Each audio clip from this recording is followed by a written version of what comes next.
सांगितलं ना 50 ते 55 कोटीचे पंचकोशीत आम्ही मंजूर केले होते.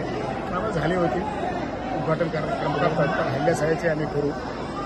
असा शुद्ध असला पाहिजे, चांगला पाहिजे, क्वालिटीचं वगैरे झालं पाहिजे. लोक असता रस्त्यावर आम्ही प्रत्येक गोष्टी क्वालिटीची झाली पाहिजे असं आम्ही लक्ष देतो. असा संपूर्ण माझ्या मतदारसंघात विकास करायचा आहे.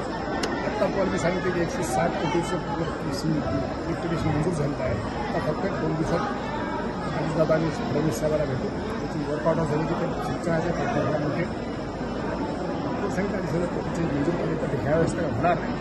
ज्या ज्या गोष्टी 100 फटाचं हॉस्पिटल आणलं आणि मानले 4 PHC मंजूर केल्या, 2 ठिकाणी झाल्या, पाचवडीला झाली, दुसरीकडे 3 PHC मंजूर करून लागल्या. लोकांचं आरोग्य चांगलं राहायला पाहिजे, शेतकऱ्याला पाणी मिळालं पाहिजे, गोरगरिबाला रोजगार मिळाला पाहिजे, महिलांचं सक्षमीकरण झालं पाहिजे आणि सगळ्या जाती धर्मातल्या लोकांना पुढे नेलं पाहिजे.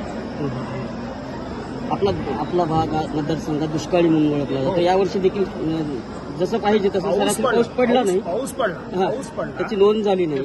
पाऊस पडला पिकं पण चांगली आणेवारी पण बघा. आता आम्ही तर म्हणतो दुष्काळ जाहीर करा, पण ते म्हणत साहेब आणेवारी एवढी आली असेल तर त्याच्या लोकांना बोलावून प्रेस कॉन्फरन्स करताना बोलून लोहा कंधारमध्ये अनेक बॅनर लागत आहेत भावी आमदाराचे, काय सांगाल त्याच्याविषयी आम्ही लोकांवर टीका टिप्पणी करायची तुम्हाला माहित आहे. हौसे गौसे नवसे बाजारात जत्रेत येतात, त्यांच्याविषयी काय बोलतात. पहिली जीभ खराब करायची नाही, लोक ठरवतील. आपण असा विश्वास भाषणामध्ये केलाय की मी 1 लाखाच्या लीडने निवडून येणार. 100%.